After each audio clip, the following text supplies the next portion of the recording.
I'm going to show you that real quick. Yes, the answer is yes, you can configure that. So we're back on crons. There's a cron template, which is accessible by clicking on the left.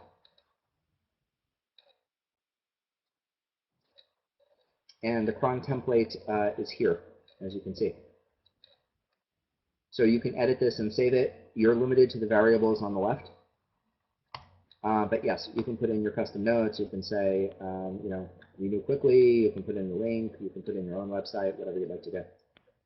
So yes, there is a good degree of configurability on cron. Sure. Hang on, got another message coming in here. Okay, duly noted. Any other questions on the existing feature set?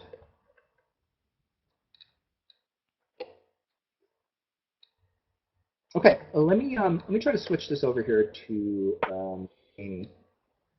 And Jamie, I will give you a hand getting started here because I know we were not able to get you picked up as you see. Jamie, are you on the text or are you on the phone?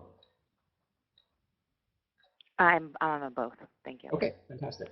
So I just tried to make you the presenter. Do you see that on your side? Yes, I'm here. Thank you. Okay. You should be able to share your screen. So do you see a share link on there somewhere?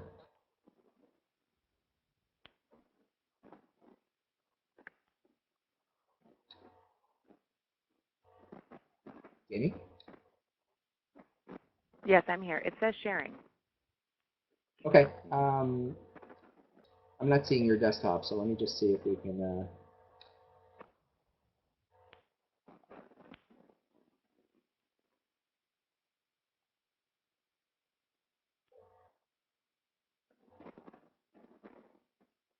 Oh, there we go. I just asked for control of your desktop. Can you acknowledge that? It's oh wait, going through right you're coming through now. Hang on.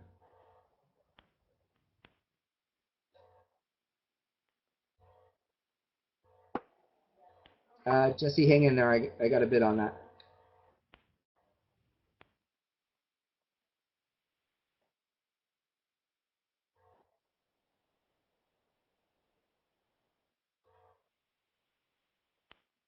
Okay.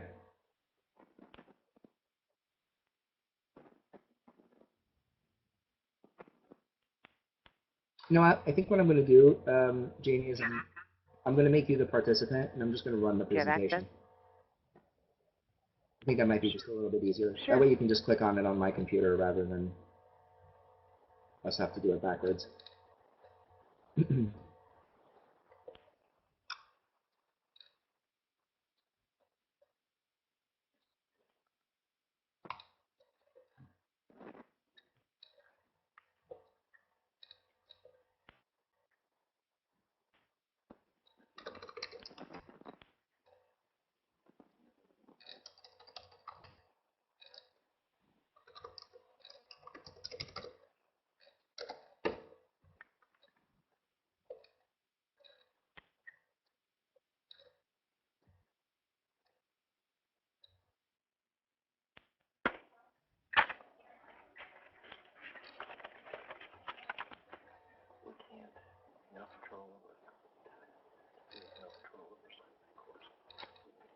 What are you doing?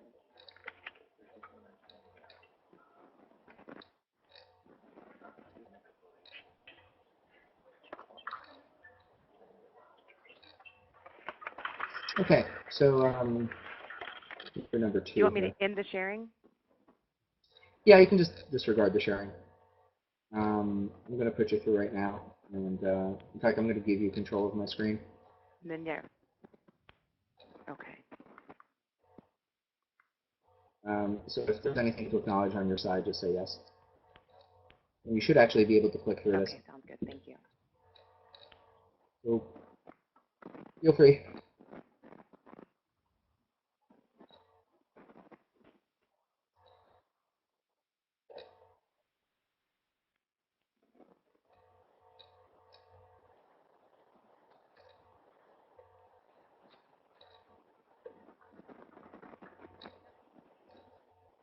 Anytime you're ready, Jamie.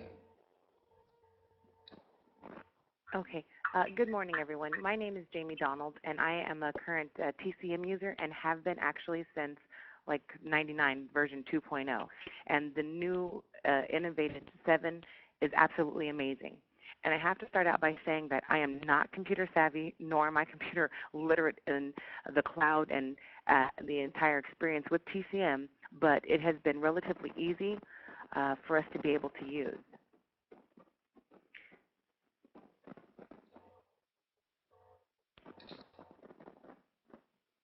Now, I've only been using it over the course of the last, I'm going to say, 2 months, and so far we've had no issues in addition in moving our files over, and we teach classes on a daily basis.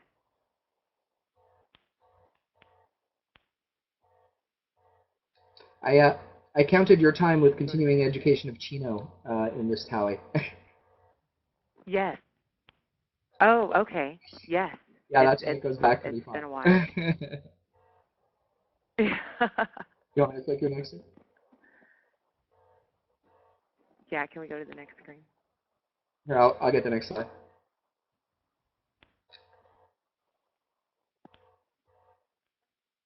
And our experience with the TCM is we've actually eliminated a lot of the problems that we had with phone calls and internal issues with inputting rosters and had our instructors input their rosters. And I told John a long time ago that immediately it takes the place of staff members. We have increased business continuity because our past students were able to actually pull them up and send them reminders, which he went over.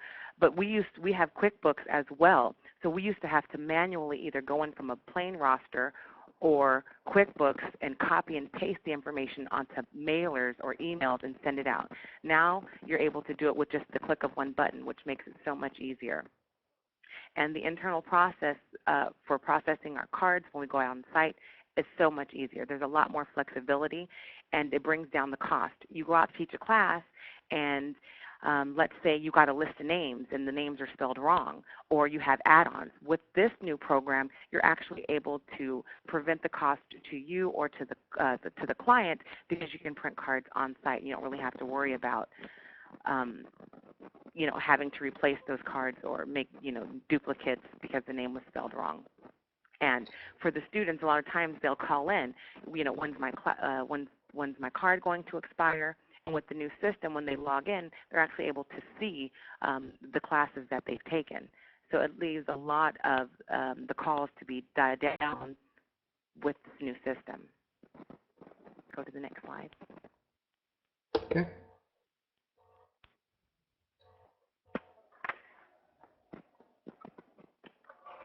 Now our instructors. Okay, so one of the bigger things is we have about 75 instructors aligned with our training center, and our instructors are now able to input their rosters online. They're actually able to download their information and make their payments, and we can process cards a lot faster, where before it was mailing. And we still have some instructors that still choose to mail their documents, but all the rosters are inputted online, which saves a lot of time and a lot of money. And for them to be able to scan their information into the system and for us to be able to pull it up without having to print, it saves on paper. And again, staffing, it saves on time, where we'd have to have a staff member come in to collect all the documents, collect the payments. It delayed the processing time for the instructors getting the cards, and it also cost us more man hours to have the staff in processing the rosters. So literally, it's cut the time in half. And our instructors are loving the fact that they can just pay for everything online and they don't have to come into the training center, because not everybody is local or even mail, because the cost of mailing a thick packet full of the rosters and the skill sheets is $6 or $7. So it truly does save your instructors time, and it saves you money as a training center. And also the payments for the students. So now with our students being able to not only register online but pay online, we can actually track who's registered. If anybody needs to change a course or transfer a course, it can be done anywhere. And one of the bigger things with also course confirmation is a lot of times with hospitals, suspension is wonderful with the expiration of the BLS cards. And if the students come in over the weekend and they're actually have already taken the course and they're going to be suspended, literally at 10 o'clock at night, I can pull up the screen and validate their card and verify, no, it is a valid card. And, our students are able to work and not be suspended because they let their card lapse.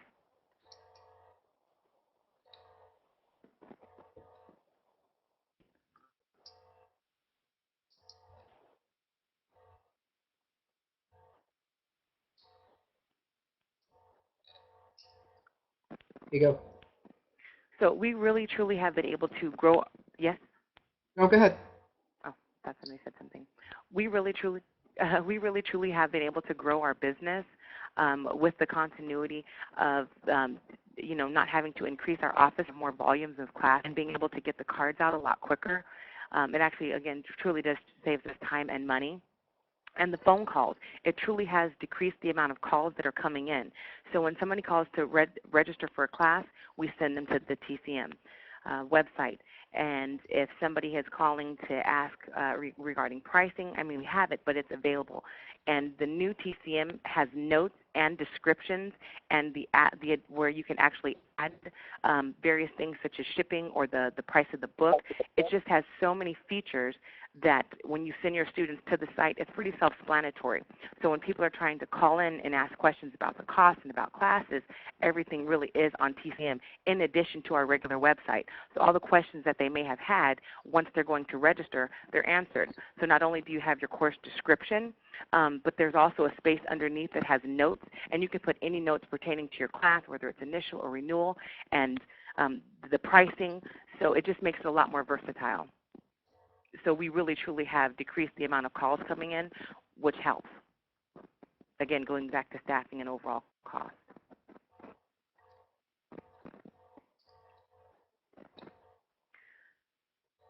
The most important thing also is the ability to handle the 24-hour or 24/7 registration and payments, because believe it or not, we have an alternate number, and my cell phone has rang at 2 o'clock, 3 o'clock, and 4 o'clock in the morning for those immediate classes.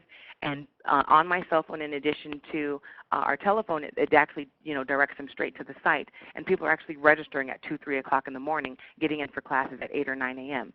So with today's technology, it makes it so much better and so much more convenient for those students to be able to go online at their own time and register for their classes without somebody having to be on the phone to take those calls. The only downside is the people that do not have email, which is strange, but there are still people out there that don't have email or internet access. And what we still do is just take the information. But the positive thing is, because we can do this anywhere, we take down their information, whether it's on a Saturday or a Sunday. If I'm on vacation, I can easily just take the base information and register that person without having to without them having to have access to the internet or email, and we still have them registered, which has really been a problem for some of our older clients that do not have access.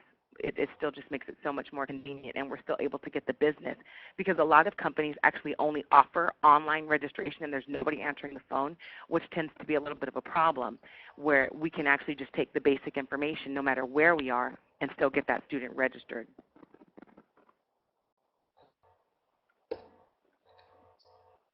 Next slide, please. Mm-hmm.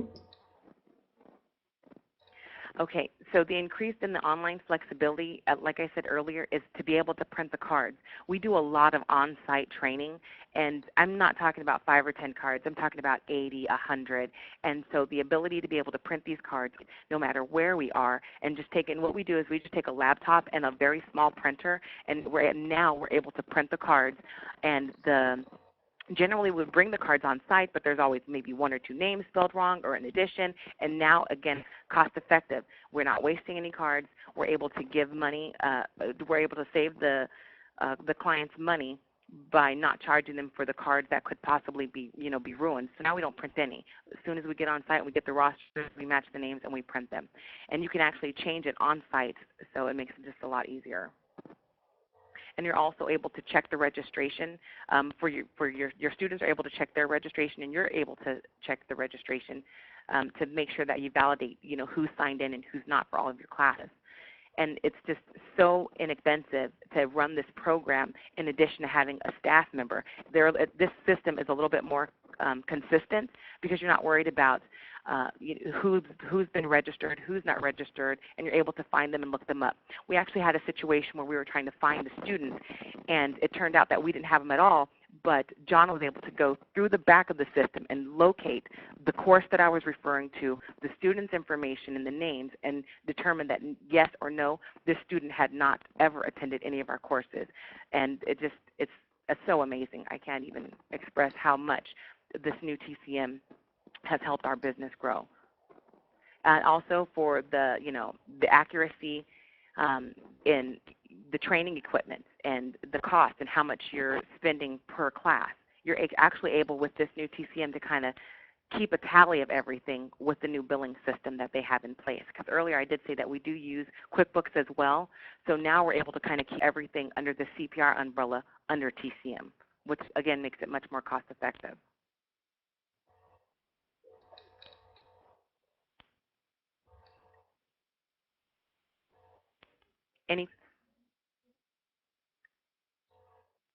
Anybody have anything for Jamie? I think that little thing is beeping here. I do have a couple of texts that I couldn't look at during the other portion, so I'm just going to try to get to them here. You import an instructor list through an Excel file. Yes, although it has to be sort of predetermined, meaning like the setup has to be predetermined, but yes, we can do that. Can we get a sort feature into the daily? Yes, I'm going to talk a little bit about sorting and filtering, Dave, so give me a little while and I will definitely address that.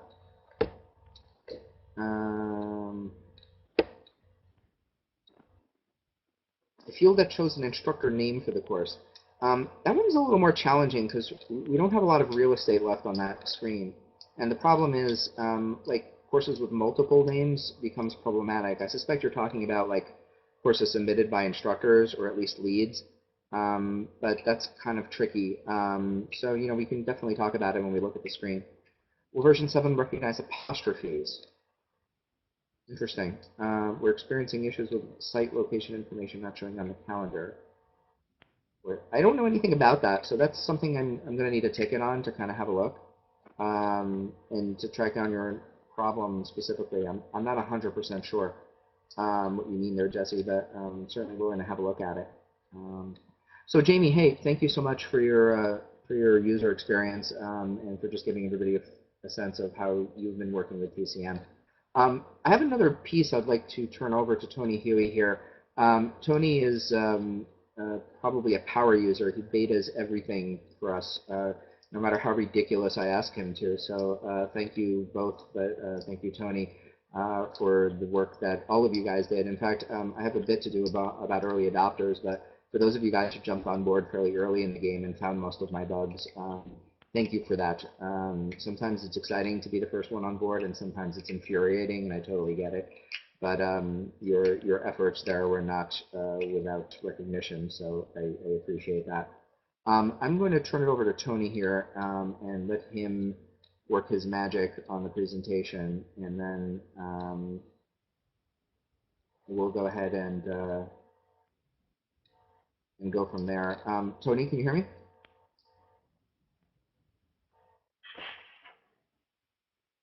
Tony? Oh, he's on a phone line here. Lost audio, so I signed into the phone and muted the PC and mic. Okay. Can you hear us on the phone?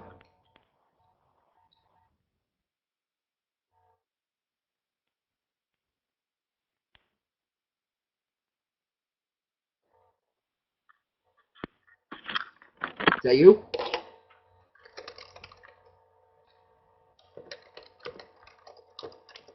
Hmm.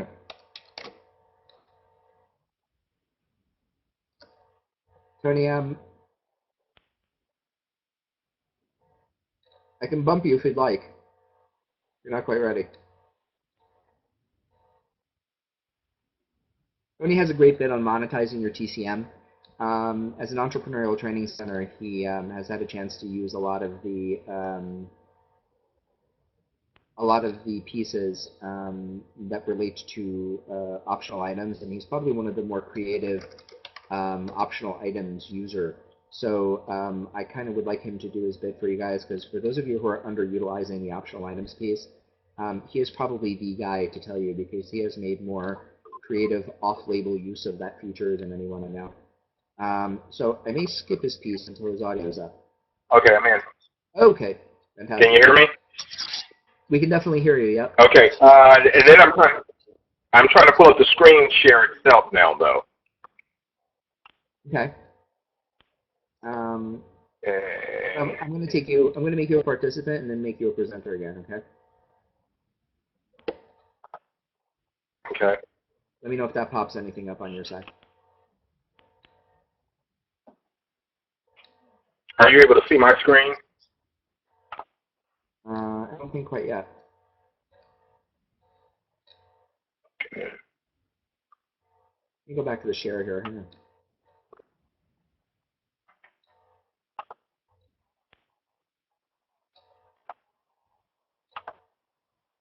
So I'm clicking the. Okay, here we go. Let's click on desktop. Okay, looks like we're getting there. Yeah, that should be. I apologize for the technical delay, people.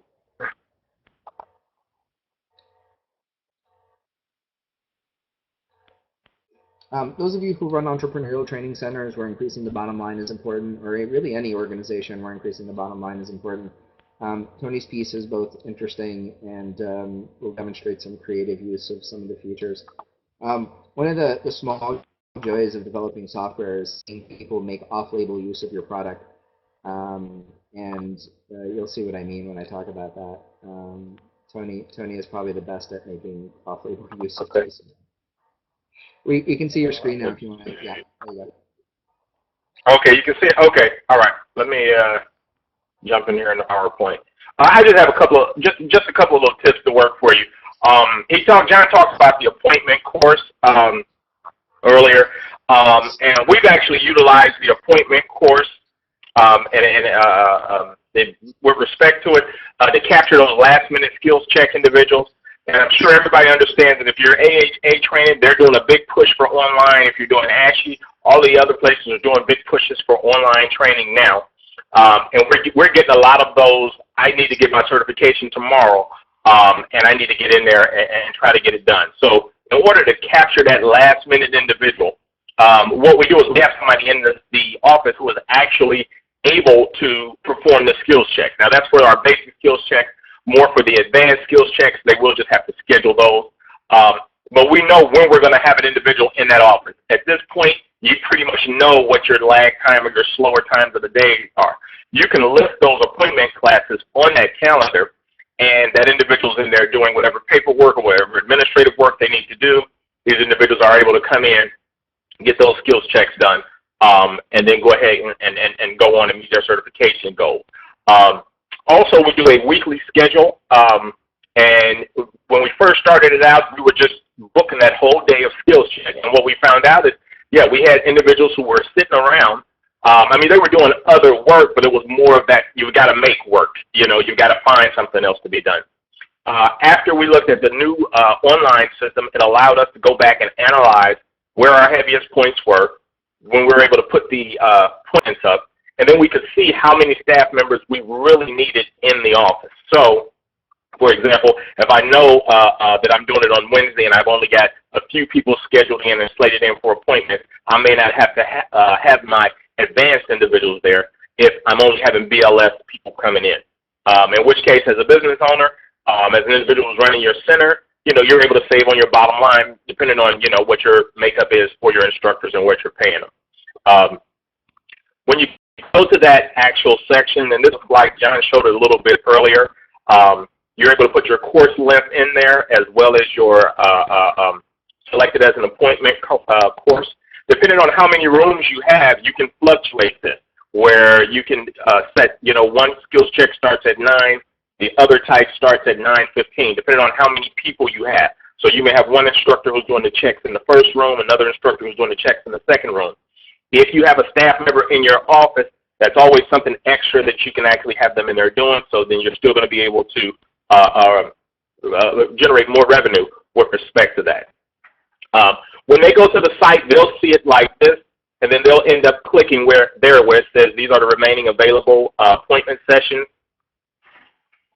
and then it's this drop-down menu out. Now, the beautiful part of it is once you've got it set up, once that individual sets that time, they know that is their time. It'll take it off the calendar, in which case if I set up for the 9 a.m. slot and somebody else came in and they wanted to do the 9 a.m., then they can't do it.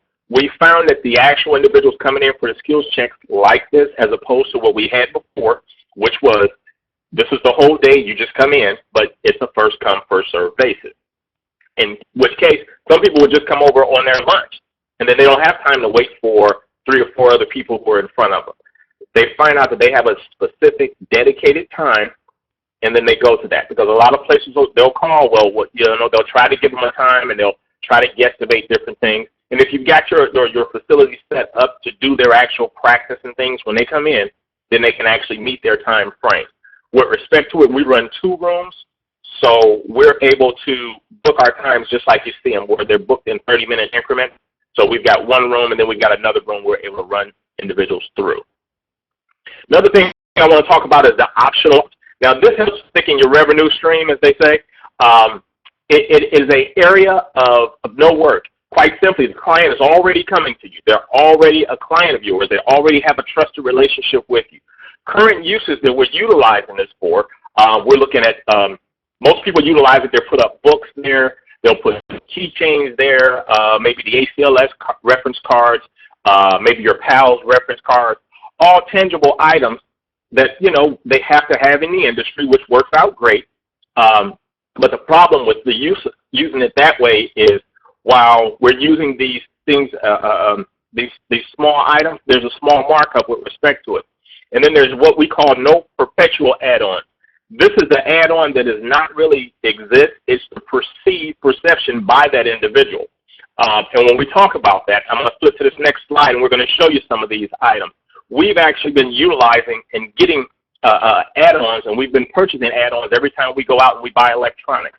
They try to sell us a warranty. Well, we weren't thinking about this item breaking. We know this item is going to break, but we want that comfort of knowing that, hey, if it breaks, I've got some type of security behind it. So when you go in and you set up your course, this one is actually a web course, web key course, and we've listed several things. We've got our add-on classes, and I'm going to show you how those work out for us as well. But that very first item is the lost card protection plan. So let's talk about some of the add-on items. These are just add-ons for our online. If they're going to come to us for a classroom course, that's an opportunity for us to go ahead and get a skills check in off these individuals. So we went back and looked at what we put in these optional items section and how they would actually work for us. So over the last year, we added on, we did it up doing an extra 100 BLS add-ons when they registered for an ACLS class. So they were coming for an ACLS classroom course. They saw that they were able to get that BLS there. They saw that it was at a reduced price. It did not take us any extra time. They came in, they did their ACLS class. At the end of their class, they did their BLS checkoff, and we were able to capitalize on that just because of the fact that it's an add-on. They know they're going to have it. Sometimes they may think their BLS is due. Sometimes it may be due. Sometimes it may be expired, but they know they have to have both of these certifications. Also, another way that we were using is the shipping. Well, now I know AHA has gone to some digital books, and ASHI's got digital books as well, and some of the other organizations as well. But with respect to it, as far as shipping the book out, we were able to add a handling cost onto that, in which case we were looking at about a $2 handling cost on each book to get it shipped out. So for every individual who purchased a course and every individual who purchased a book, there was an extra $2 that we ended up making for the actual handling. Now we're going to have somebody either go to the post office, or either we've got the postman who comes by and picks all that up, and we can prepackage all this stuff and send it out to them. But that was just another small way for us to increase our revenue without doing any extra work with respect to it. So these optional items and these optional sections become very good. Now, here's the lost card protection plan that we're talking about. This is that warranty of, hey, if you lose your card within the next 2 years, we'll go ahead and replace it. You can go ahead and just pay for this protection plan, and then we'll replace it if you lose it. 9 times out of 10, individuals may not lose card, but with respect to it, they've got that insurance in place. And you think about all the electronics, every store you go to, they're asking you, hey, do you want to get the protection plan? The minute they say that, you know, you put a value on it. I spent this much money. You know what? $5 might not be bad to go ahead and just shell out in case something happens. And now it does actually happen where we do have to utilize this. But over the last year, we had 67 add-on sales. This was just BLS alone. In which case, the individual actually, we had I think maybe 3 people who actually came in and utilized the card, utilized the protection plan. So they were looking at an extra $335 there. And now, while this may seem like small numbers, these are still numbers that add up at the end of the day. This last slide is going to show all the extra numbers that we added up by utilizing just the optional items section of the TCM. As far as our PALS cards, our advanced cards, individuals are they assess more value to the PALS cards and the HLS because, of course, those classes cost a whole lot more. And depending on whether they can prove that they had the course or not, you know, they may pay for another course or something like that. So with respect to that, we were able to check, and over the last year, we did 42 of those in add-on sales. Now, this is an effortless sale. It's literally listed right there in the TCM, and we don't have to do anything for it. I've not had to replace any of the PALS cards over the last year. Now, granted, I'm hoping that 42 people don't show up in the next year. But still, you're able to go ahead and assess the value to that for the individual, and the individual is going to put their perceived value on it as well. So with respect to just add-ons, okay, we added on the BLS, and we did that at a discounted rate because it is an add-on. They're already purchased in a higher price class, so we went ahead and added them on at a lower rate. We did the PALS online as an add-on, and we received 20 of those as an add-on. And now keep remembering, you're not taking extra time out, so it's not like I'm having to set aside a whole separate day to cover all of these people. These are people who are coming to classroom courses or people who were coming to skills checks already, and we were able to turn what was a one-time buy into a 2 or 3 times where they're purchasing more product. When we added up the numbers from our BLS add-on, our PALS add-on, and then our card protection plan, it put an extra $10,535 in there. Now, granted, still you have to take out the cost for your codes for the BLS and the PALS.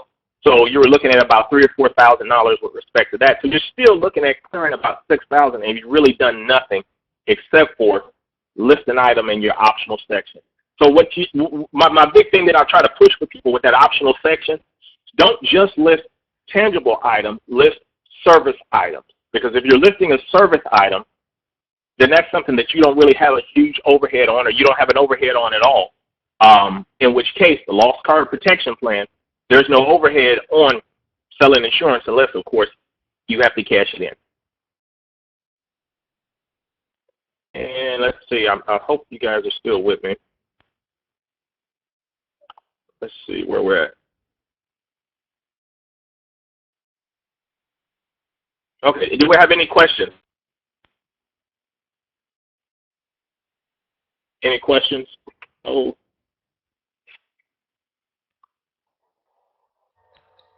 Does anybody have any questions for Tony on monetizing certain features in TCM? Like I said, I think the card protection plan is by far one of the most creative uses of the product. So I sort of like to showcase how people sometimes think outside the box because it's just a great example of what people do and left to their own devices. But one of the things that I find most fascinating about people making their own use of the product is how they adapt it to certain applications, and this is a really great example of that. Your success with optional items, of course, is going to be determined by the option, the devices and the items that you actually list there and how appropriate and how sellable they are. We just had a really good experience with our EMT courses where we started offering a blood pressure cuff and a stethoscope as part of the package. And I had been a little resistant historically to doing that because I don't really think EMT students should invest a lot into hardware up front, but it's relatively inexpensive. It's about $24, and it's something that they kind of need to practice anyway. And we had a good, 30% of the class take it online. So we were surprised at how popular that particular optional item was. So like I said, you can have a lot of success with it depending on what you do. So as we kind of get to the secondary part of the presentation, I just want to wind down with a couple of things about the future for TCM. This is about features that we're anticipating or features that we're kind of playing with when we are in the development process. Many of you will be very happy to hear there will be more sort and filter options. I don't have a timeline yet, but it's probably what we're going to do next after LMS. I know many of you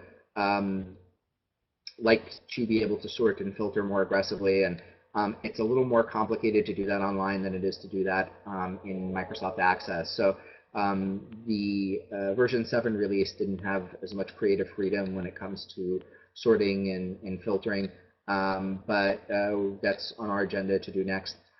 Roster submissions will go within the instructor portal only. I'll talk a little bit about that. Text students and instructors from within TCM, we're kind of looking forward to that. And of course, the App Store, which lets you swap classes with other TCM users. I'm going to show you that next. So I'm going to do a small piece on each one of these, and then I'll kind of like take your questions. This is the sort and filter piece. Right now, you can do a date range, you can do a customer or a client, and you can do a course type, or you can do a combination of all three of those things. We will end up adding more of these, much to the relief of all of you. This is probably the thing that version 6 to version 7 users are most flustered about, is they had all these great options to sort and filter in the Access version, but not so much in the web version. So we will likely put status up there. We will likely put a perhaps course ID, either a range or a specific course ID. And my hope is that we're going to be able to sort of filter, sort of sort by the top of each column, or at least the majority of the columns. I don't know that we need to sort by number of students, but and comments is not easy to sort by, but we will likely be able to do that by date, course ID, and client. So there will be more of that. If you have some specifics on this feature that are really important to you, I'd kind of like to hear those, because that would be useful. But there will be more sorting and filtering to be done there on this main page. Okay, this next one. Some of you will not be crazy about this, but it's a step that I think is really important for us to take. We're going to take the roster tool out of a freestanding form and embed it within the instructor login. Now, what that means is that instructors will need to log in before they can submit a roster. Why do this, you might ask? The reason is we've had a couple of instances where TCs have received clearly malicious submissions on the roster tool. In one case, it was a direct threat. I'm going to crash your computer, or I'm going to give you a virus, or whatever it was that they were submitting. And one can only wonder who would do that, whether it's a competitor or an ex-employee or just a generally angry student who maybe got a 76 on their test and didn't pass. But the point is, it spooked the training center a little bit, and it's something that kind of worried us. We next had a separate incident, which was, I just think, silly, like expletives and innuendo and stuff, and it just wasn't cool. And we really don't have any way of controlling that, because it's an open form. It's just something that people submit online, and they don't have to log in or identify themselves in any way to do it.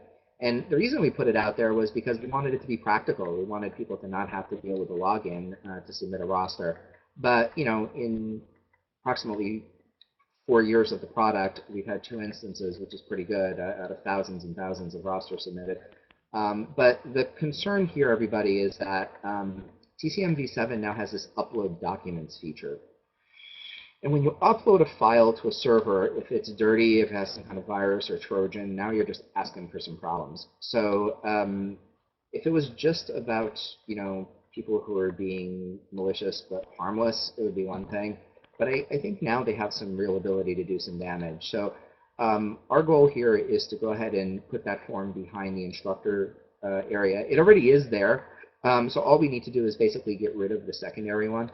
But essentially force them to log in, because chances say, if we're talking about somebody who is actually an instructor with you, they're probably not going to submit it maliciously. So at that point, we get rid of all the disgruntled students, and we get rid of all the competitors, and we get rid of all of the people who have no business being on your instructor form anyway. But secondarily, if they log in, then we'll know who did it. Like, we'll have a sense of who actually submitted you this evil roster with all these bad words on it. So it takes the anonymity out of the roster submission, and I think that's probably the right move at this point. Now, what does that mean to you folks? It means that people need to have a web access password to be able to use this form. And some of you may be thinking, wow, I have 150 instructors and I didn't give any of them web access passwords. Do I have to go in there and make 100 entries for people to be able to submit rosters? And the answer to that is no. We'll run a script and put a value in there. What we're thinking we're going to do is put the instructor's first name. So again, to log in, they would use their email address on record plus their first name. So it would be jmatus@lessstress.com and then John. And for anybody who has not received a password for you, we would put it in. If they have a password, we're not going to mess with it. And if they are inactive, meaning that you have retired their instructorship because they expired or whatever, they moved on, we would not fill in a password for them either because we don't want people getting in there. But if they're marked active in your system, we would stick in their first name in the empty field for the password, and that way you could just send a mass communication to all your instructors saying, hey, as of April 1st, I need you guys to use your first name in addition to your email to submit a roster. So that is the plan. I would welcome your feedback. I know some of you will get questions about this, and you will get a percentage of people who say, hey, what's up with this? Why is it behind the password now? Because they didn't get the email or your notice or whatever. But I think it's kind of an important security measure, and I want to be proactive. I don't want to be in a situation where 6 months from now, somebody submits something to the server, crashes it, and we have to reboot it and recover people's data just because we didn't take a good sense security measure. So we're thinking we're going to do that probably April 1st, but I would be interested in hearing feedback from you guys if you have it. Other opportunities. Texting instructors and students. I floated this past some of you as an idea, and most of you are, on the entrepreneurial side especially, are more interested in this feature from a marketing perspective, which I think is useful, but we have to be a little careful about pushing data to people's phones when it's a blatant advertisement. There may be an opportunity to do that. We just have to step our way through that. But what I'm kind of interested in is being able to use text messaging to instructors to confirm them for the next day's classes. We actually do that internally here at Less Stress, and we do it with a third-party solution. So everybody's instructors, when they can get confirmed the day before, they get a text message from us, just kind of like as a reminder to show up. And that made a huge difference, just massive difference in instructor responsibility in terms of being timely and of being there, not forgetting to show up. So that might be babying them a little, but we think it's a pretty useful tool. It's also a pretty useful tool when you have a bunch of students who need to be notified of a weather condition or a room change or some other kind of last minute thing. And people are very plugged into their text messages. So it is, I think, much more valuable than emails nowadays when it comes to getting people information on a fast basis. So how do we do that with TCM? Email to text is the smartest way to do that. So basically, your software solution sends an email to a portal, and the portal converts the email into a text message to the student. So, sorry. It looks something like this. That button already exists. It's not active for most of you, but if you have the latest version of 7, that button will be in there. And essentially what it does is it opens up a portal that looks very much like our email all portal. This is the one for instructors, but you can kind of see. So what happens is if we set up the account just right, the student's email at pcsms.us, which is the service we use, strips the phone number off of the email, and then their system sends the text message to that number. And in this case, it's a notification for the instructor not to forget to show up tomorrow at 10 o'clock at the Oakland First Aid Squad, expecting 6 students to teach heart saver CPR AED. So this is a really nice way. Our instructors love this a lot because they get a little bit of a reminder the day before to show up to teach the class. And it kind of jogs their memory, and if there's any last minute issues, we find out about them like 24 hours in advance instead of an hour in advance. So this is good stuff. The same thing could be done for students. So, this is kind of what we're thinking of building.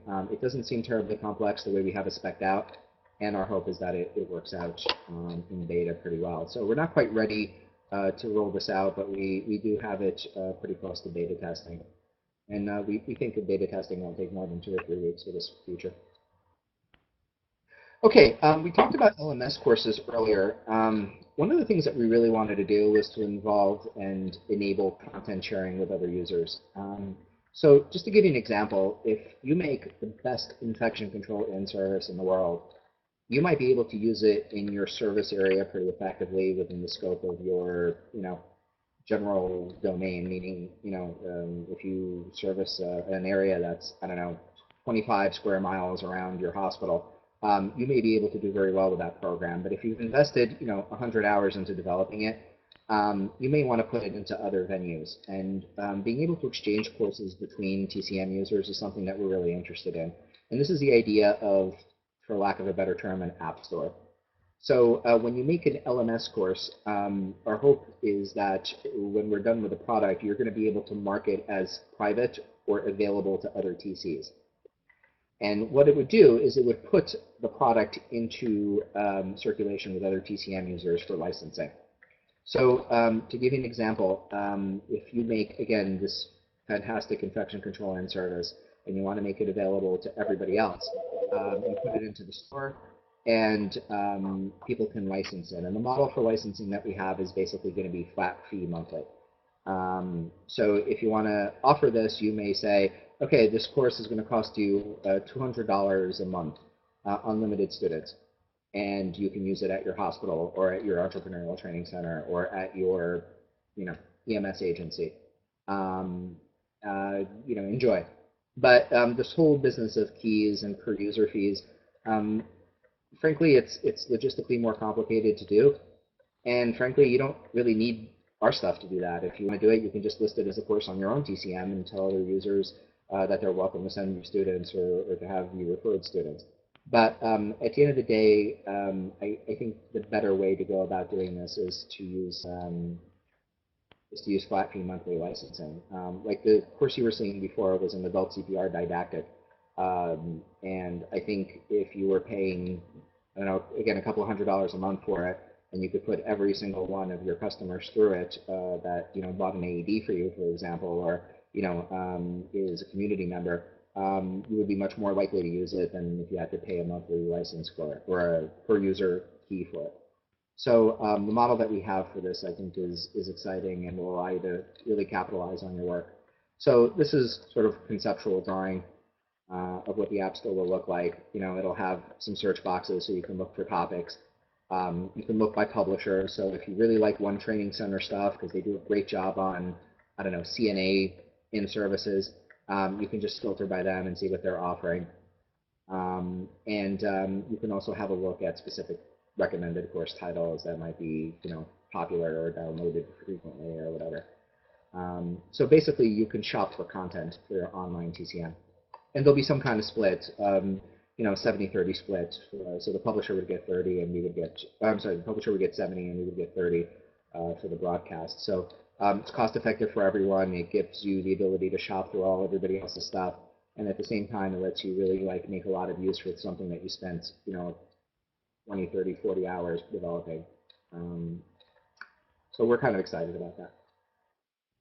Other things we're toying with in the back of our heads.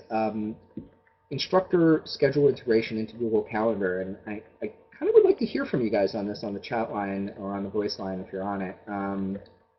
Does anybody think it would be of value if you assign an instructor for it to push the instructor's class to Google Calendar?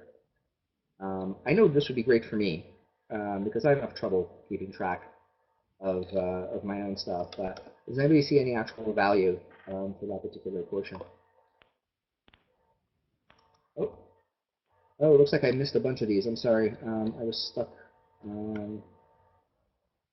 Oh, I have some catch up to do. Okay, so let me forward, and then I promise I will get back to all of your old questions. I'm sorry I missed a bunch of them. Okay, and what if I asked you which calendar to push to? Is Google pretty acceptable? Is that widely used? Push it to Outlook too? Okay. there are separate integrations. Like there's different data formats. Unfortunately, there's no agreed upon standard. So I mean, reasonable.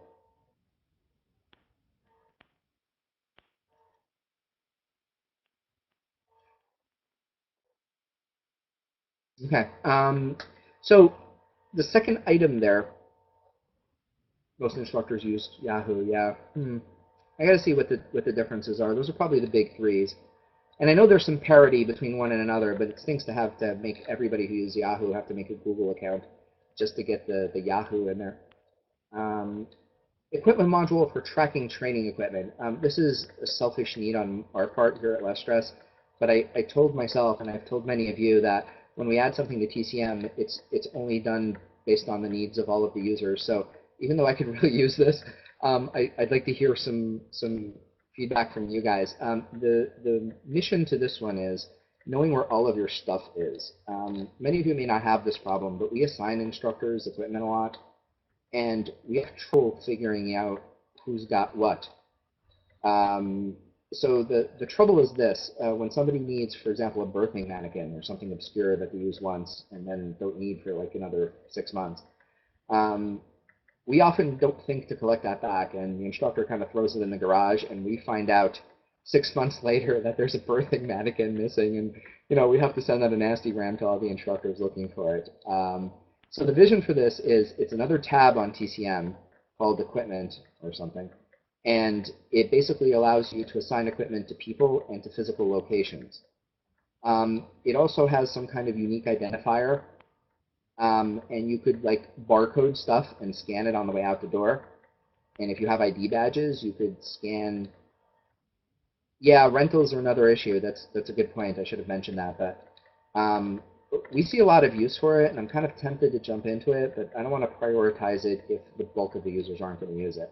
So you could run reports. You could look at a glance to see, okay, EMT courses going on at ABC location. Let me see what I've got there right now to see if they can run the airway module that day.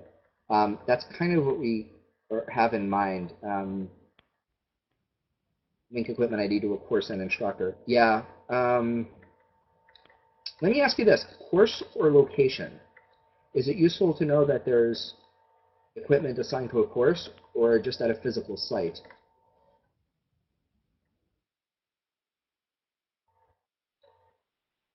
Physical site? Okay. Yeah, that's kind of my thought, because sometimes we run multiples. We run multiple courses at one location, and that mannequin might do triple duty. It might be useful for EMT, and then the next day CPR class, and the weekend's ACLS class. So it may get a lot of use. But the barcoding piece we were especially excited about, because we barcoded all of our stuff about a year ago. And we had a third-party solution that kind of sort of worked, but it wasn't web-based, which involved us logging into computers remotely, and it was far too complex for the average user. But if it's web-based, now that we have this web-based platform, I think it'll be really useful. What if the instructor could open a ticket saying, something's wrong with my intubation head, the teeth no longer click when I scope it, and it reports back, and you could maybe like run a list of things that are busted and need accounting or repair. Does anybody see use in that?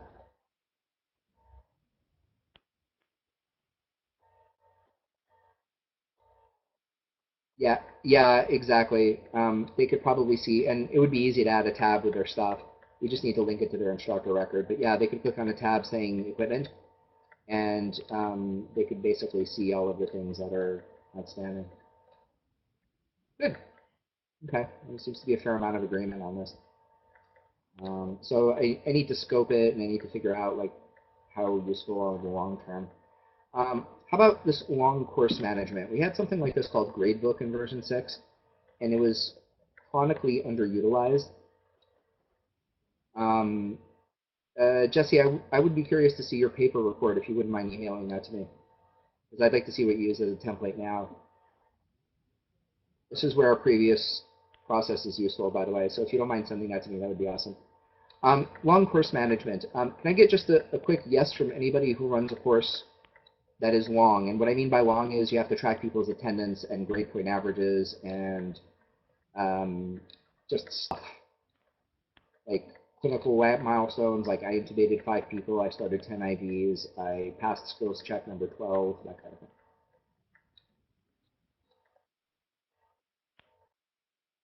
Okay.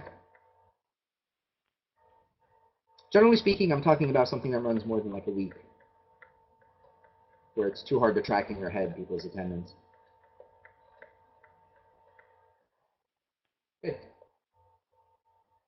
We had a solution for this in version 6. It wasn't great, but it was a framework. And the trick to it was it worked not so awesome because it was desktop-based. So the instructor at the remote site somehow had to log into the computer that had the software on it and put in people's attendance and stuff. But now online, it's really easy.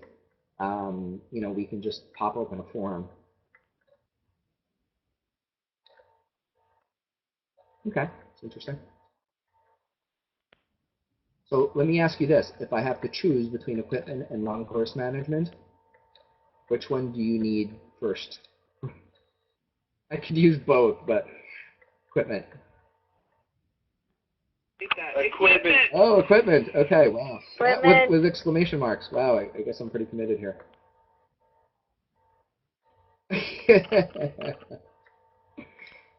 All right, I got it. Yeah, all right. We'll embark on that probably as our next one after we got all the cobwebs off of LMS, because that's the big item right now. Is LMS.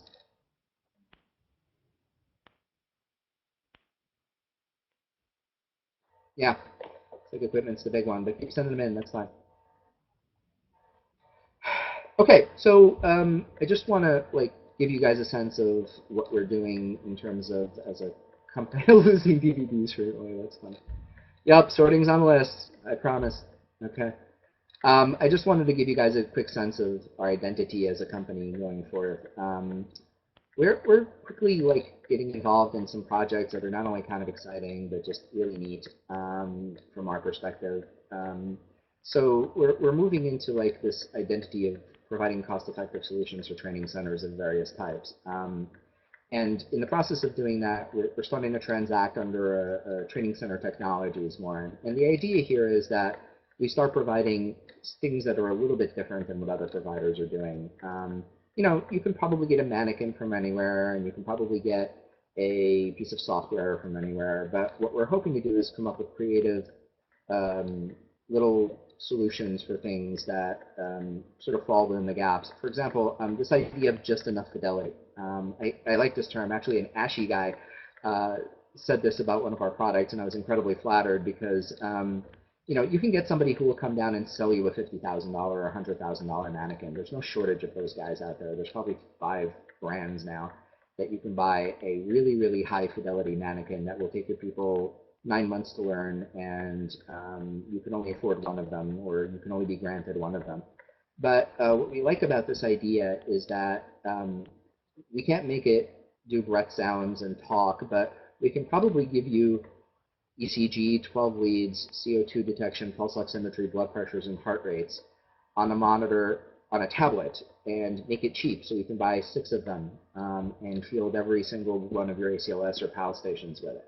So we like this idea of just enough fidelity, like just enough to get the job done. It's not high bells and whistles, but it is practical and inexpensive, and it doesn't take forever to learn, and you can have it off and running, and it's not going to be retired when the one person who knows how to use it quits or retires. It's not going to become a mannequin graveyard where nobody can use the product anymore, and all of a sudden your $100,000 mannequin gets used for heart saver classes. So we like the idea of just enough fidelity, and there's a couple of our products on our website at trainingcentermanager.com where you can check out if you have further interest in that. Certainly the management software like TCM. We have some student-centered solutions. We're really excited about this. The student-centered solutions involve like apps for students to track their certs. We already have a pretty functional demo of it, and if you're an early adopter guy and you have an Android phone and you want to email me, I will send you the app so you can install it on your Android phone. But it's basically a cert tracker that allows you to keep pictures of your certs on there and track your expiration dates. And our hope is for you to be able to basically like provide this to your students. And if you want to provide the one that's branded with our name, you're welcome to do that for free. But if you wanted one branded with your name, you could actually just purchase it from us, and it would have all of your TC stuff on there. So imagine the student leaves your class, right, and he takes his ACLS class with you, and he downloads the app, and he takes a little picture of the cert, and he puts it on his phone.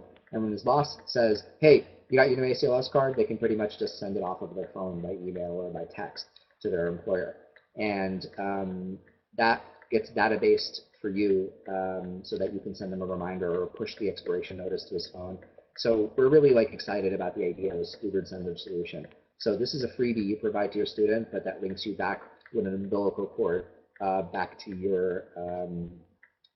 your particular TCM page. So we're excited about that. And then we have like daily stuff like mannequins and books and all that kind of stuff. So we really want to be like a solutions provider that's a little unique. This is probably one of the most popular products. Many of you guys are buying this thing from us already. It's an individually wrapped mouthpiece that comes in at way below what you're probably paying MDI or one of your other vendors. The other thing is that they're individually wrapped, so the student doesn't give you that awkward look wondering if the thing is clean when you take it out of the box. But it fits most masks and very inexpensive and something that you could definitely use to cut the per head. Because again, you know, your per student cost is is like that invisible cost that eats you up all the time. So you can boil that down up to about 25 cents a student if you're buying them in quantity, and that makes a big difference.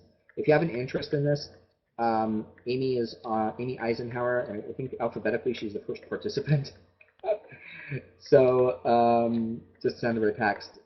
No, we're not planning on doing any one-way valve work in it. Frankly, the whole like filter and one-way valve thing is not scientifically like evidenced. I mean, if you think about it, you have people do mouth-to-mouth on a mannequin all the time.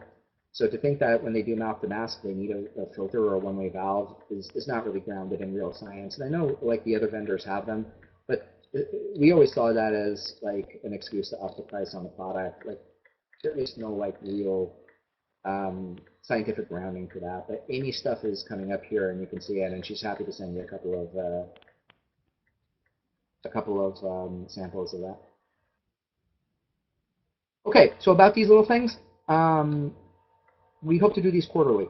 Okay, I know they get old hat and nobody really wants to do them after a while, but the point is we would like to go ahead and do these quarterly, and our goal to this is to focus on one specific one. So in 3 months, all about billing. We're going to sit down and do an hour and a half, 2 hours just on the billing system.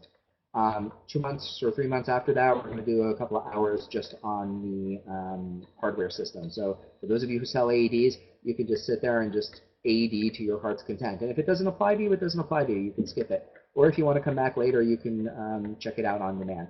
So the idea here is that you have sort of like a knowledge base that you can refer to. Quick word on tech support. Right now, most of you use my personal email for tech support, and I don't necessarily mind that. The problem is it's becoming, because the product is getting very popular, and it's becoming unmanageable.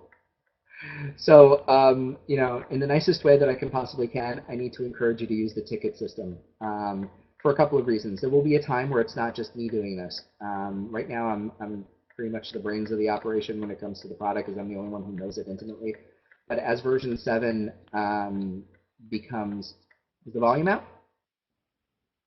Okay, yeah, it seems like we still have volume, Matt.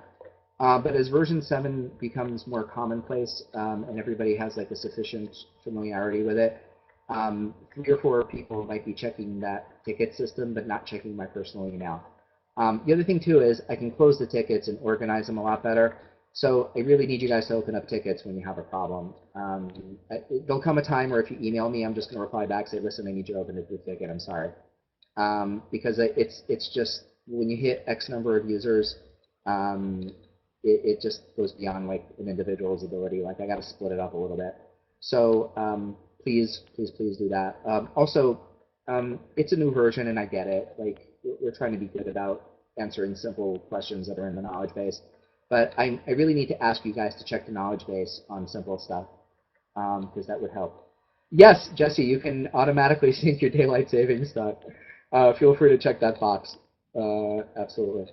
Now that we're web-based, it's a complete non-issue. That in itself may be a huge relief to some of you. Okay, so I owe you guys some explanations. So if you decide that you've had all of my shiny head that you can handle, no problem. Feel free to cut out. Thank you, folks, for coming. I'm going to scroll up and get a whole bunch of questions that I missed in order of submission, and I will try to get all of your questions answered. Let me scroll up real quick here. Bear with me 1 second, because I missed a bunch of the ones when I was stuck here. Okay. Sort. Yes, sorting issues. Everybody are going to be addressed, and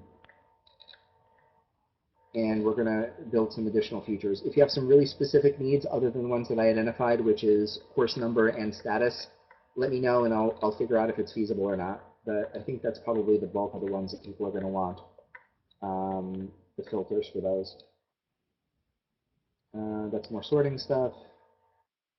Link to WebKey course enrollment to the appointment quiz, so students only have to pay once. Yeah, this is a question regarding can we have a course that is both a WebKey course and an appointment course? And that was really part of our vision. It won't be a course. What it'll be is a package. So there's currently a way to make packages, but we still are having some beta test issues that we want to wipe out for that. But what it'll allow you to do is to bundle 2 course types together. So let me give you guys an example of how that would work. Let's say that you have CPR in the morning, first aid in the afternoon. You make a package with both courses. So they can take 1, they can take 2, or they can take, basically together or separate. The trick is to marry various different types of courses. So an appointment plus a WebKey, or an LMS plus a skills check. It gets a little complicated. And then there's all these side issues. What if you don't have enough seats in course number 2 and you have to bang out of that one? How does that affect everything else? How many optional items do we list? How many survey questions do we provide? So it gets sloppy fast. But yes, we are working hard on that, and I hope we have a semi-functional product, but I don't think it's beta tested enough to put out just yet. I know the AHA is going to digital cards. Will TCM be able to do this eventually? First, I want to see like solid digital card format from them. They're still in beta with that also. But yes, that's what we hope to do, is to support anything that comes out. How much do you charge for the card protection plan? That is really a question for Tony. Is your audio on? Tony, can you text? Yeah, can you hear me? Can you hear me? Go ahead, man. Somebody had a question as to how much you charge for card protection. I mean, you pretty much charge what you want to charge for it. The thing to do is, and when you're putting it in an optional item, is to show it as less than whatever your replacement card costs. So if you're going to say that your replacement card costs $10 or $15, then you go ahead and charge less on that protection plan, because then it's an actual value. But if you're saying $15 and your replacement card is $15, as a client, I just wait until I lost the card. So if your replacement card is $15, I'd go $8, $10, something like that. So that way, you've got that. They're feeling the value in that. They see a value in it. Yeah, like most pricing issues, those tend to be market specific, but I'll share with you a really quick experience. I have a guy in California who told me, this is hilarious, he told me he totally Starbucksed his card replacement card cost. And I said, what do you mean? He goes, oh, you're not familiar with the Starbucks effect? I said, no, I have no idea what you're talking about. And he explained to me that when Starbucks goes into a new market, they price their coffee, and then they gradually raise the price of the coffee until sales slow down. And then that's where they leave it at the highest possible price without losing sales. So he did that. He kept increasing his card replacement cost until people started looking harder for their lost card. And his experience, at least in California where he is, was that at $25 for a replacement card, people start looking in their old pants and in their dryer and stuff. So if that helps you any, people will pay up to $25 in that specific market for a replacement cost. We have 50 instructors plus outside the area where we enter rosters. Do we need a password for each to log in with? Yes, but we will automate the process so it's their first name. So you don't have to communicate with 50 people. What you do is you send one email blast to all of your instructors saying, okay, there's something new about submitting cards. You'll need to use this email that we're reaching you at, plus your first name as your password to log in. If you would like a different password, please contact me. So that's kind of how we see it going forth. That relationship where we're just going to enter the first name, and if they want to change it, they can get a hold of you for that. How secure is the payment gateway? It's encrypted on our side into a secure site, and it goes to authorize.net, which is sort of an industry leader. In fact, they often will create parameters for other websites to display their button on. So you can be like an authorize.net secure site if you have your own personal website. And they're essentially an industry leader when it comes to this, so we feel pretty good about it. Also, if you're using authorize.net, you never see the credit card. It comes to you as all X's plus the last 4 digits. So the answer is pretty secure. I would feel good about it. Like I said, we use it here, and I don't second guess it for a second. Instructors entering rosters for the first time, would they go to the instructor portal first? Yeah, they won't have the other form, Betty, so they will only be able to go to the instructor portal. So when they click submit a roster, it will take them to the page that asks them for their user ID and password. Parent-child relationship for centers and sites. Yes. Let me tell you why that's tricky, Dave. It's only an AHA relationship, meaning this whole site and center thing only applies to AHATCs. And the problem is some AHATCs are pretty diverse. So let's say you're a center and you have a site that does AHA stuff through you. You should have access to their heart association stuff, but not have access to their, I don't know, EMT classes or billing or any of that other stuff. So the question becomes, we need to provide both a way to view it and a way to filter it. Yes, so I'm going to come back to that because I have to scroll to the bottom to see your responses, and I want to be able to do that in real time. So give me a second, I will go back to that. Is there a record of sent emails or texts using this feature? It comes off our server. You get a CC to the administrative email, but there is no specific way to do that. Let me tell you the problem with the texting feature. The only way to do it in a really practical way is for us to make every TCM administrative email a user on our account. Otherwise, we need you to set up a separate account with a text provider. That would cost you money. I mean, it'll cost us money too, but we may be able to absorb it depending on how many texts you send out. If you want a record of everything that goes on, you may have to have your own texting account, which makes life a little more difficult, and you have to use a third service. Now you have to go out of TCM to see your volume. So we will probably end up CCing users' administrative emails and all the texts that go out. So I'm going to go to the bottom of the list here again. Are we allowing computers automatically sync? Oh, we did that one already.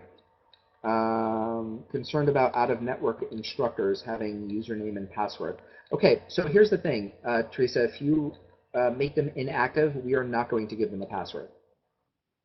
So the trick to that one is just making sure that people who are out-of-network or otherwise not permitted to basically not have active status in your instructor area. As long as you mark them inactive, that'll be done. Lori, there is no top-of-form adjustment on version 7. There's a reason for that.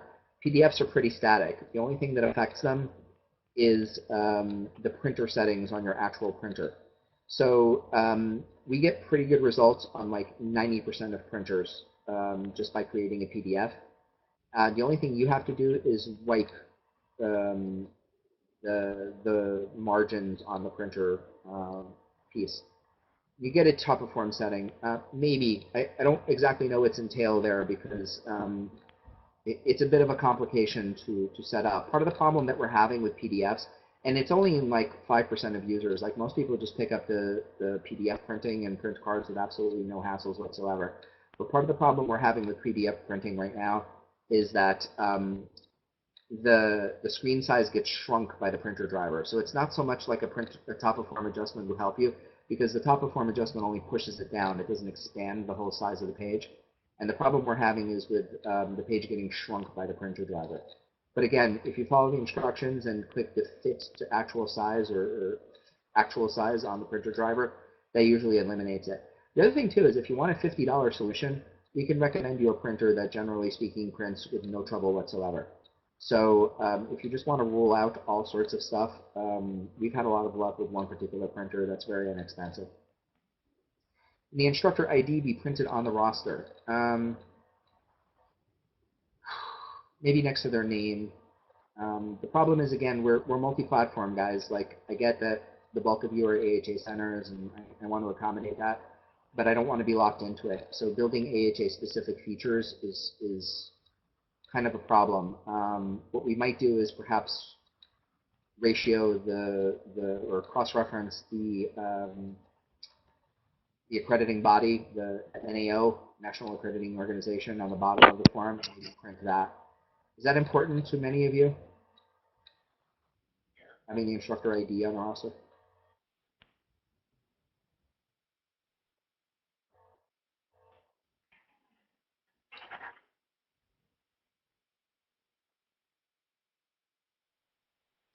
Um, Not important. All right. Well, pop them in there if you have like strong feelings on the AHA ID being on the roster. Any way to change the status from taught to complete without exiting all the way back and having to flip for all the pages? You shouldn't have to flip. I mean, if you can see it in the view edit courses, it saves that setting. So when you come back to that, you should be able to come right through it. I don't know if there's an easy way to put that status item on the course list. I can definitely print the log from this conversation and have a look at it. Additional street address field and way to duplicate last name to avoid repetitive data entry. I think you're talking about the version 6 item where it just copied the last student's address. We can definitely look into it. I wouldn't mind that feature, particularly on some certs like Safety Council certs. It's useful. Telling what the roster was actually submitted versus actually taught. It's submitted at the time that the email gets date stamped, Mike. Does that do the job or not?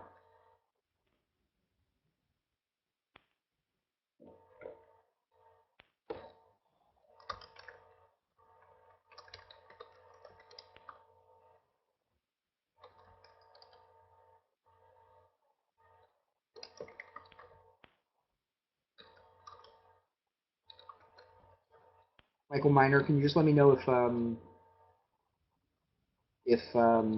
the date stamp on the email, because that's pretty much when it gets submitted. Like your administrative email, you should get a copy of it and you'll know exactly when it comes. Yeah, those guys. Yeah, let me see. Let's see what we can do about that. How do the rest of you feel? Is it useful to know what time it was submitted?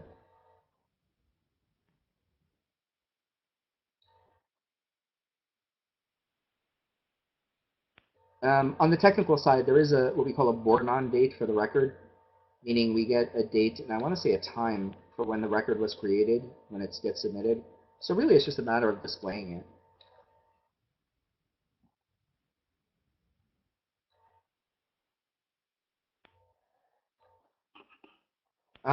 Okay, Robert, total sum of students on the agency report for a given date range. I'm going to say we have that. You mean a total, like, not separated by course type? Is that what you mean?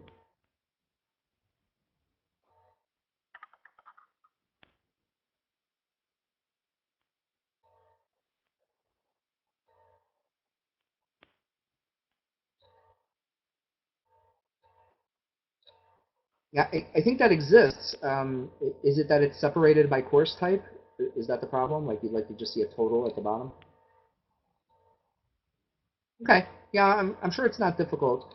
I can probably schedule it for editing when we make a revision to that template next. I'm sure that's not a big deal.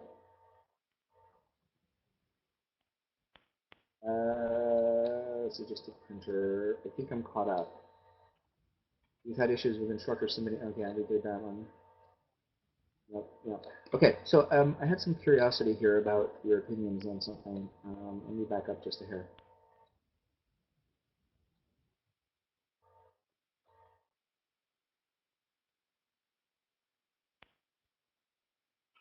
Bring students back to the website of the host once they've been removed from the host website. Hey, Jesse, I'm not sure about this question. Have you looked into ways to bring students back to the website of the host? Do you mean rescue1.com in your case? Yes. Okay. Because when they click on enroll on the course listing on our website, it takes them to Less Stress, and they never come back to our website. So to Google, it looks like we have all these hits on our website, which we do, but we have those students continuing on to enroll, and it looks like they're all leaving our website, which they are.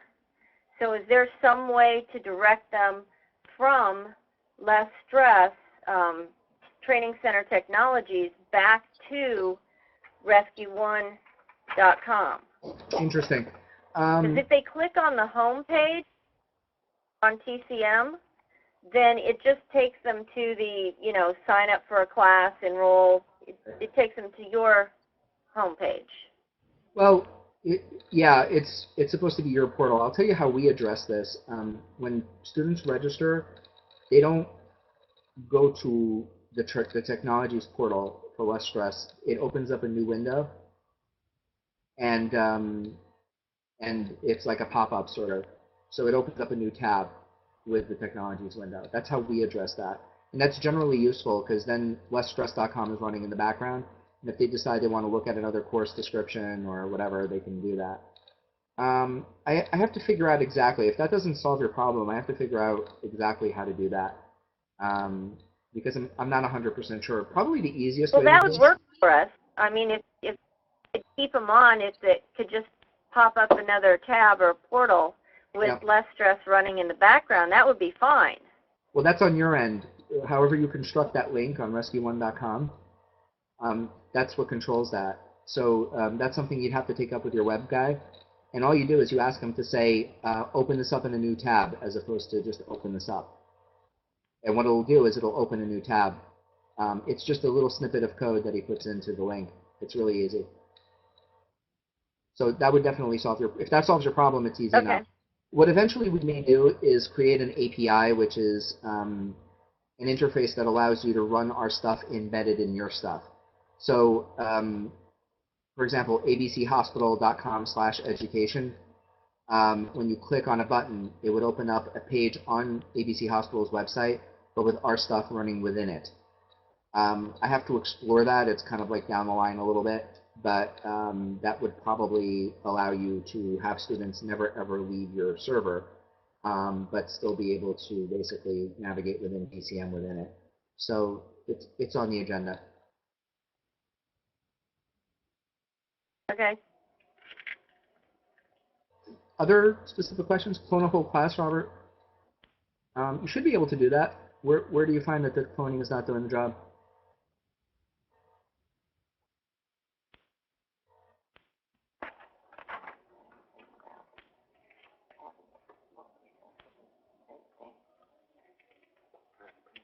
You should actually clone class, sessions, instructors, students, and data links. Like you should be able to clone the whole thing.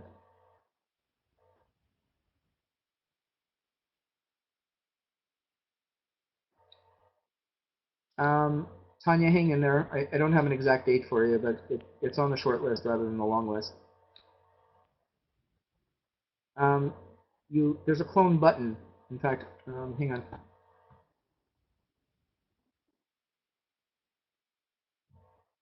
Let me add a share here.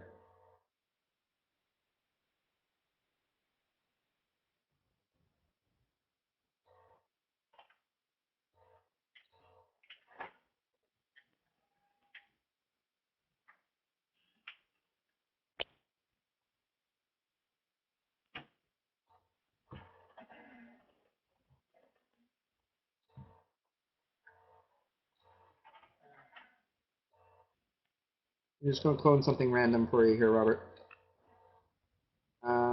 Let's do this 318. This is a clone. So I'm going to click on this thing.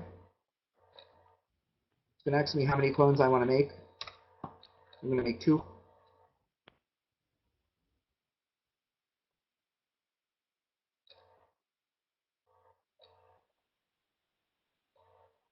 Now I have 3 courses on 318. And notice how they are all at the same place at the same time. They all have the same number of students in them. So 423 is the original. 249 and 250 are the copies. And that should do it for you. I mean, that should set it up for you. And everything gets cloned, including instructor assignments and instructors and all of that.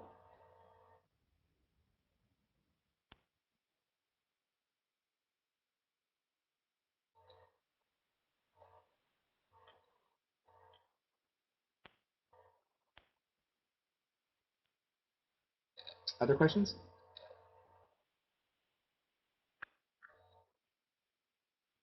Okay. Well, just a couple of things as we wrap up today. I don't have another printer for whoever asked about that. I will look to see if the 3510 has like a subsequent model. Generally speaking, like what happens with things like DeskJets is they make the 3512, which is like substantially similar to 3510. They might even use the same driver. Somebody is sharing that the C5235 does pretty well, so that's maybe another option, Stephanie. In fact, if you guys have a printer that is relatively inexpensive that's worked well for you, just pop it right in there, and we would. I'm sure Stephanie would be happy to check it out. I just corrected a printer yesterday, a printer issue that worked well on the USB cable, but the second you put it in wireless, created all sorts of problems. So if some of you are struggling with the templates, try plugging it in with a USB cable as opposed to using a wireless interface, because on this one particular printer, it happened to affect the print position. It was slightly lower when you printed wirelessly. So that's worth knowing.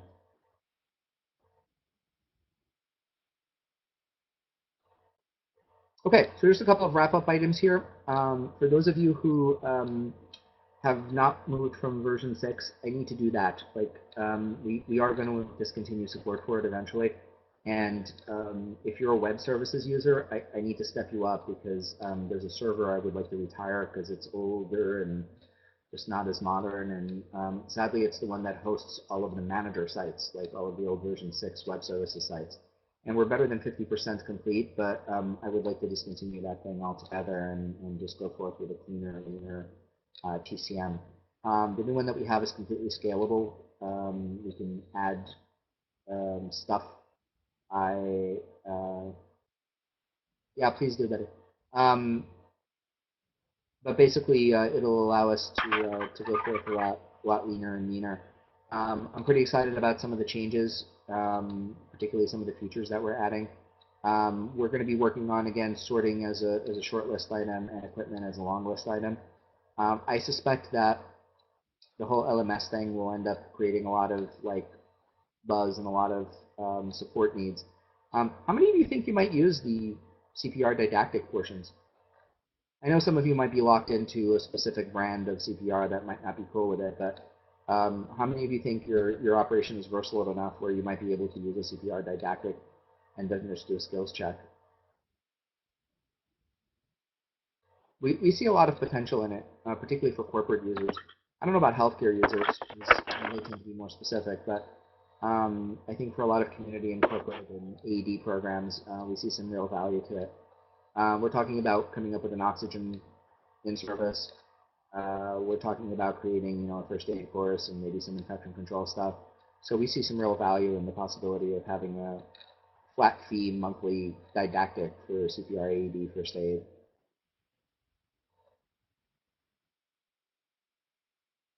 The beta test, I think, will be the best determinant of how useful it is, but I think a lot of people will be able to use it pretty aggressively.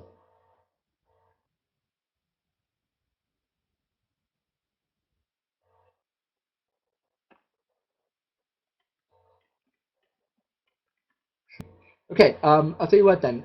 Thank you guys all for coming. I'm gonna hang out and just like answer any trailing questions, but if you have any like further needs, by all means send me an email. If you want a couple of those sample mouthpieces, please shoot an email out to Amy or have do a quick like instant message via this platform to her, and she'll get you all set up. And if you have any specifics, you all have my email, but if you don't, I'll just punch it in here real quick. So thanks again for attending, and we hope this has been useful for you guys.